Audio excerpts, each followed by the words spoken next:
لەچینەی تەوەری دووەم و کۆتا تەوەری پرۆگرامی ئەمڕۆمان سەبارەت بە شارەکانی وڵاتانی ڕۆژئاو و ئەمریکا بۆ ئەنجامدانی هەڵبژاردن لە هەرێمی کوردستاندا. وەک دەزانین کە ئەنجامدانی هەڵبژاردن یاخۆ بەڕێوەچوونی پرۆسی هەڵبژاردن لە هەرێمی کوردستاندا چەند جارێکە ئەرقەلی بۆ دروست دەکرێت، چەند جارێکە بۆ کاتی نادیار دوا دەکرێت، بەڵام دوجار دادگای فیدراڵی بڕیاری داوە کە دەبێت لە مانگی 6دا هەڵبژاردن بڕێوە بچێت. بەڵام لە ڕابردوودا بەشێک لەلایەنەکان تانیان لە هەڵبژاردن ئەداخ بەشاتر لە شێوازەکان گرفت و ئاستەنگ لە بەردەم هەڵبژاردن لە هەرێمی کوردستاندا دروست دەکرا. دادگای فیدراڵی لە عێراقدا بە بەردەوامی بڕیاری جیاواز سەبارەت بە بەڕێوەچوونی هەڵبژاردن لە هەرێمی کوردستاندا دیاری دەکات. بەڵام ئەمڕۆ گفتوگۆ دەکەین سەبارەت بەوەی کە ئایا وڵاتانی ڕۆژئاو ئەمریکا چ کاریگەریەکیان دەبێت لەسەر بەڕێوەچوونی پرۆسە و پرسی هەڵبژاردن لە هەرێمی کوردستاندا. بۆ مەبەستە ئێمە میوانداری زۆر بەڕێز مهند فەیسەڵ دەکەین کە بەڕێزیان چاودێری سیاسین. کاک مهند سڵاو لێبێت، بانیت باش. سڵاواتۆ لە هەموو بینەرانی بەیانی کورسان. زۆر سپاس. کاک مهند وەکو لە سەرەتاشدا ئاماژەم بکەیت کە پرۆسی هەڵبژاردن لە هەرێمی کوردستاندا بەردەوام لە نێوان ئەگەری ڕوودان و ڕوونەدانەوەتە لە ئەگەری ئەنجامدانی هەڵبژاردن و ئەنجامەداندا. جا ئێمە دەمانێت باز لە ڕۆڵی ڕۆژئاوا وڵاتانی ڕۆژئاوا ئەمریکا بکەین تا چەندێک کاریگەریان دەبێت لە سەر بەڕێوەچوونی پرۆسی هەڵبژاردن. بانیت باش. طبعا وەکو دیارە ینی هەڵبژاردنی پەرلەمانی هەرێمی کوردستان هەڵبژاردنێکی یەک استحقاقێکی دستوری و یاساییە و کە پێتیڤی بۆ پێش ینی زیاتر لە 8 مانگ ئەم هەڵبژاردنە بەڕێوە بچیتن، بەڵام بەهۆی ئەو ینی خلافەی سیاسی کە هەبووە لە نێوان لایەنەکانی سیاسی لە هەرێمی کوردستان لە سەر چوونەتی بەڕێوەچوونی ئەم هەڵبژاردنە لە ساڵی پارەوە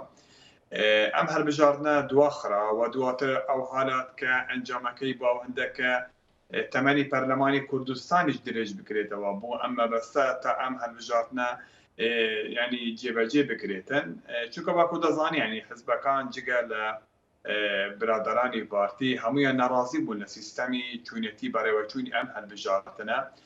لەوەکو لەسەر سیستەمی کوونەکە و لەسەر یاسای هەڵبژاردنی کوونەکە و پێداگیریان کردبوو کە ئەم یاسا دەبی بگۆدرێتن و یاساکی نوێ دابنرێتن و ڕاستەوخۆی هەموو ئەو تێبینیانە بکرێتن کە زۆربەی حزبەکانی کوردستانی لەسەریان هەبوو. لەوانە نەبوونی دادپەروەری لە دابەشکردنی کورسیەکان لە نێوان پارێزگاکان بوو. نمونە پارێزگای دوهۆک کە ڕەنگە ژمارەی دەنگدەرانی ملیۆنێک و شتێک بیتن 35 کورسیان بەردەکەوت کەچی سلێمانی نزیکی ڕەنگە 2 ملیۆن بێتن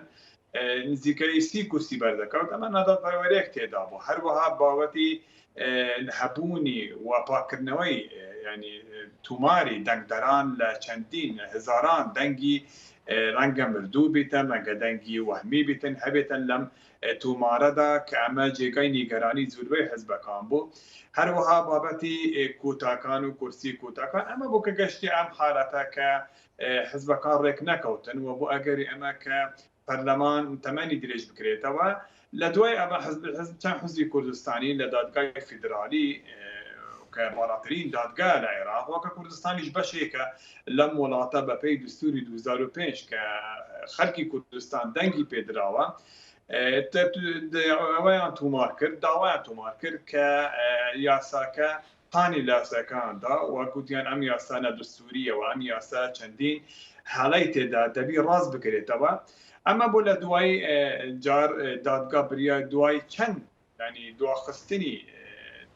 دانیشتەکانی ئەم دادگا لەسەر ئەم بابەتە اینجا لە کۆتایی بریاریاندا کە ئەم یاسایە و ئەم بڕکانەی لەو یاسایە هاتیە نەدستورینە و پێچەوانەی دستورن و دەبی بگەڕێنەوە بوو یاسای هەڵبژاردنی ساڵی 1992 کە لەلایەن بەرەی کوردستانیەوە داڕێژرا بوو و پێیان وا بوو کە ئەم یاسا دەگونجێت لەگەڵ بنەماکانی دستوردا و بەپێی ئەم یاسایە کە هەرێمی کوردستان دەکرێتە 4 بازنە و 4 بازنە و کە دووک و هەولێر و حەلەبچە و سلێمانی و هەروەها نەهشتنی کورسیەکانی کۆتا هەرچەندە ئەمە لە داواکادا ینی کە یەکێتی نیشتیمانی کوردستان ئەم داوایان پێشکەشی دادگا کردبوو ئەم شتیان تیانە بوو ئەوانە داوایان کردبوو کە کورسیەکان دابەش بکرێن کوداکان لەسەر ئەم بازنانە، بەڵام دادگا پێیان وا بوو کە نووسینی نەسی و دەقی ئەم بابەتی کورسی کۆتەکان نادستوریە چونکە جیاوازی نەتەوەیی تێدا کەمە پێچەوانەی دستورە وهستا بهالواشاندني اما وكريانا بسط كرسي وانجا برياري هذا كوميسيوني هالبجاردني عراق سرپرشتی ام هالبجاردنا بکد با پی داتا و توماری بایومتریک انجام دروا پیشتر دا فام هالبجاردن استا دوای بریاری سروکی هرم با دانانی روجی دهی شش بو انجام دنی هالبجاردن استحقاق ديمقراطيه ولاتانی روش آوا و ها پیمانانی هرمی کردستان دهان جار دو پاتیان کرده که پیتوی ام هەربژاردنە لە کاتی خۆیدا بکرێت پێویستیە ئەم هەربژاردنە بەڕێوە بچێتن دواخستنی ئەم هەربژاردنە هیچ خزمەتێک بە هەرێمی کوردستان ناکاتن هیچ خزمەتێک بە پاشەڕۆژی هەرێمی کوردستان ناکاتن و ئێمە کە هەرێمی کوردستان خۆمان داناوە کە ئێمە سیستەمێکی دیموکراسی هەرمان بژاردووە ئەنجام نەدانی ئەم هەربژاردنە کە کەرەستەیەکی سەرەکی هر سیستمکی دموکراسی براستی عیبه که با هم سیستمه و ولاتانی رجعه و ولاتانی اروپی ولاتانی که هاوپیمانی ایمانه براستی توش احراج بوینه با اگری ام دو خاصنی هر بجاردن و پیداگیریان کردو که دبی ام هر بجاردنه انجام دید استا دوای او که ام بریاره دراوا و یاسکه دستیشان کراوا و کمیسیون دستیشان کراوا و روجکه دستیشان کراوا پیمای ام ولاتانه به هیچ شوی قبولیان نیه که ام هر بجاردنه دوا بخریتن چون که پیانوها دواخستینی ام هل بجاردنه لیدان لخودی پروسه دموکراسی لخودی حبونی دموکراسیت لهرمی کردستان که بخویان چندین تبینیان لسر ام سیستما هیا و لسر برایوشونی آزادیکان هیا لم حرمه لنه وڵاتانی ڕۆژئاوادا چ وڵاتێک بە تایبەتی کاریگەری گەوری دەبێت لەسەر بڕیاری بەڕێوەچوونی هەڵبژاردن لە هەرێمی کوردستاندا لە دوای ئەوانیش و ئەمریکا بەخوا شکرا یعنی ئەمریکا کاریگەرێکی سەرەکی هەیە لە هەموو عێراقدا نەک لە هەرێمی کوردستان و ئەمریکا بەخۆی چاودێری ئەم پرۆسە ئاکاتن لە هەموو عێراق اینجا لە هەرێمی کوردستان و ئەمریکا پێوا بوو ڕۆژئاواکان هەمویان پێوا بوو ئەوڕۆپیەکانیش پێیان بوو کە هەرێمی کوردستان ئەزمونێکی سەرکەوتووە ئەزمونێکی دیموکراسیە ئەوها پێشانی جیهانیان داوە کە لە عێراق ئەم پارچەیە پارچێکی دیموکراسیە پارچەیەکە کە بازنەی ئازادی و بازنەی مافەکانی مرۆڤ فراوانترە بەڵام دواتر ئیحراجیان بووە یعنی دواتر ئەم هەر سوکەوتانەی سیاسی و دواتری کە ڕاستی زوو کاری ناشیا و کاری نادیموکراسی و دژی مافەکانی مرۆڤ دژی ئازادی کە لەم هەرێمە لە دژی هەوڵاتیەکانی هەرێم ئەنجام دراو لەلایەن دەستگاکانی حکومی و لەلایەن دەستگاکانی ئەمنی بەڕاستی ئەمە بە خراپی لەسەر هەرێم سوورایەوە بە خراپی لەسەر هەرێم تومان کرا و ئەوە نیگەران بوون لەم حکومڕانیەی هەرێم وأنا براش پیداگیریان کرد که دبی هەربژاردنێکی پاک و بێگەر بکرێتن هەربژاردنێکی دیموکراسی بکرێتن و لە کاتی خۆیدا بکرێتن چونکە پێیان وا بۆ ئەم هەربژاردنە دەبێتە ئەگەری ئەمە کە پرۆسەی ڕێڕەوی پرۆسەی سیاسی لە هەرێمی کوردستان ڕاست بکرێتەوە بۆ ئەو پرۆسەوان بۆ ئەو ئامانجە و بۆ ئەو شوێنەی کە ئەوانەیە دەیانویستووە بۆ ئەو ینی ئاستی دیموکراسی و ئاستی ئازادی کە ئەوانە ئەیانویست ئەوجا ئەمریکا بەڕاستی کە کاریگەری هەیە لەسەر هەموو عێراق ئەوە زۆر پەیداگیری دەکاتن کە دەبی هەربژاردن بکرێتن و پێم وایەش کە فشارەکان زیاتر دەکاتن کە ئەم هەربژاردنە لە کاتی خۆیدا بکرێتن فشارەکانی ئەمریکا بۆ سەر هەرێمی کوردستان چی دەبێت بۆ ئەوەی کە بتوانێت پرۆسی هەڵبژاردنە کاتی خۆیدا جێبەجێ بکرێت کارتەکانی بەردەست ئەمریکا چییە کە لە بەرامبەر هەرێمی کوردستاندا بەکاری دەهێنێت بۆ ئەوەی کە فشار بکات کە هەڵبژاردن لە وادی خۆیدا بەڕێوە بچێت دەزانی چێ خانم خۆ ئەمە دەزانین ئەگەر ئەمریکا لە ڕێگانە بێتن ڕەنگە ئێمە تووشی زۆر قەیران و زۆر کێشە ببین و هەرێم تووشی مەترسیەکی گەورە ببێتن ئێمە لە شوێنێکی نێمە نە لە سویسڕین کە لەو لە فرانسا بێتن لەو لە بەلژیکا بێت لەو لە ئەڵمانیا بێتن ئێمە لە شوێنێک ئەژین لەو لە ئەمە تورکیایە لەو لە ئیران لەو لای سووریا و لەو لای عێراقا هەر هەلەیەک ڕۆ بداتن و هەر بڕیارێکی هەلە لەلایەن دەسەڵاتی سیاسی لەلایەن سەرکرداتی سیاسی ئەم هەرێمە باجەکەی قۆڕز دەبێتن ئەوەی ڕێگرە لە بەردەم هەبوونی مەترسی و هەبوونی ینی هەڕەشە لەسەر هەرێمی کوردستان هەبوونی ئەمریکا لە ناوچەکەدا ئەوجا ئەگەر ئەمریکا فشار بکاتن کە ئەوە دەست لەو هەرێمە بەردادا و ئەو هەرێمە بەجێ دەهێنیدن ئەدوی چون تەسەوەر دەکەین چی پاشەڕۆژێک چاوەڕەوانی ئەو هەرێمە دەکاتن من پێم وایە هەر پێچەوانەیەک یان هەر دژاتیکردنەیەکی بریاری ئەمریکا بە تایبەتی و ئەوروپیەکان کە هەڵبژاردن ئەنجام نەدێت یا ڕێگری لێ بکرێتن من پێ وایە ئەمریکا ئەوە قبولی ناکاتن و ئەمە بە هەڕەشە لەسەر خودی هەبوونی ئەمریکا لە ناوچەی دادانێت و هەروەها هەڕەشە لەسەر پاشەڕۆژی هەرێم دادانێت لەبەر ئەوەم پێ وایە ئەمریکا کارتەکانی زورن لەسەر هەرێم و لەبیرمان دێتن لە دوای ڕفراندۆم کە سەرکرداتی سیاسی ئەم هەرێمە کە جێ بە ئامۆژگاریەکانی ئەمریکا و بە بریارەکانی ئەمریکا نەگرت کە ئێمە لە هەرێم چ باجێکی قورسماندا لە ئەگەری کە ئێمە بەردەوام بووین و لەسەر ئەوەی کەریڕاندومان ئەنجامدەوە جێمان نەدا بە هەوڵەکانی ئەمریکا و بە بوجونەکانی ئەمریکا و هەلوێستەکانی ئەمریکا کە لە چەند ساتێک دەست لەو هەرێمە بەرداکەمە 50 ساڵی خاکی ئەم هەرێمەمان لەدەستدا ئەوجا کارتەکانی فشاری ئەمریکا زورن ئەگەر سەرکرداتی کورد ئەیەوێت پاشەڕۆژی ئەم هەرێمە گەشت بێتن و پارێزراوە بێتن و هەڕەشەی و مەترسی لەسەر نەبێتن ئەبێت ئەم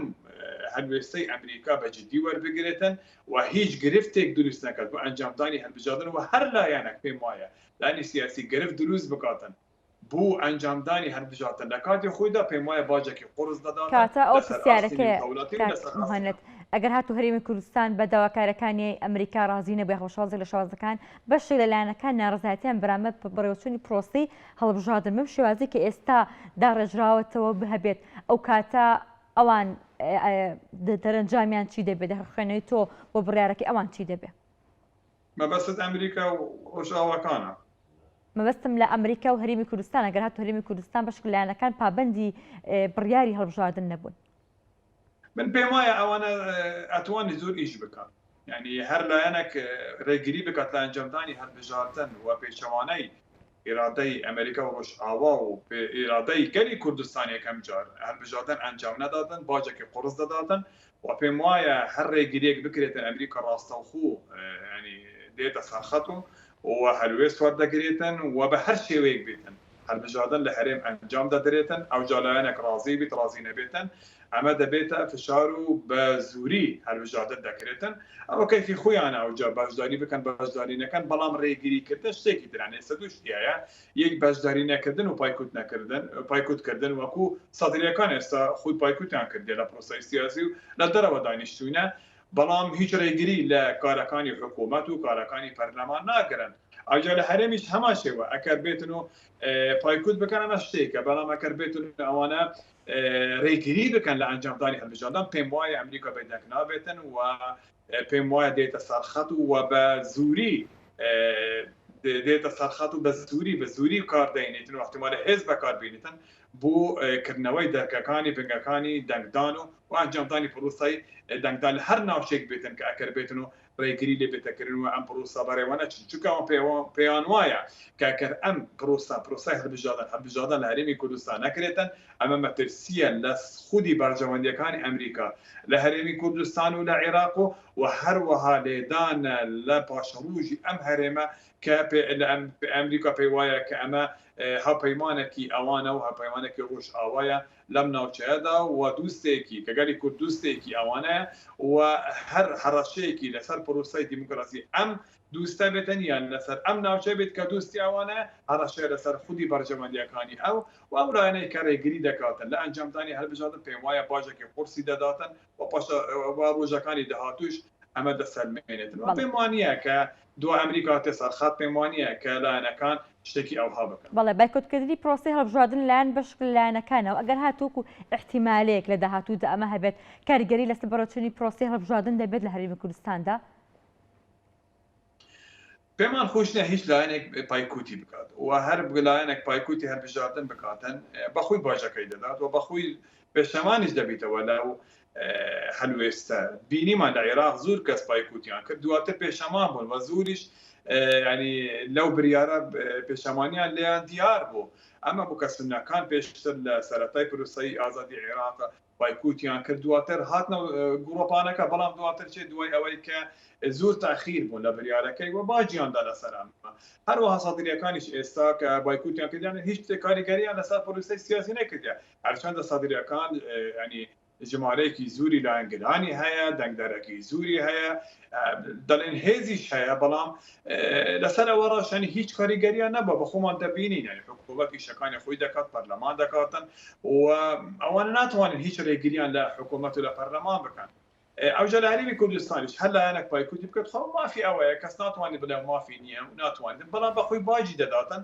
و زەرەری یەکەم بۆ ئەوە دەبێت دووەم زەرەری بۆ پرۆسەی سیاسی هەرێم دەبێت یعنی پایکوتکردنی هەر هێزێکی سەرەکی ئەم هەرێمە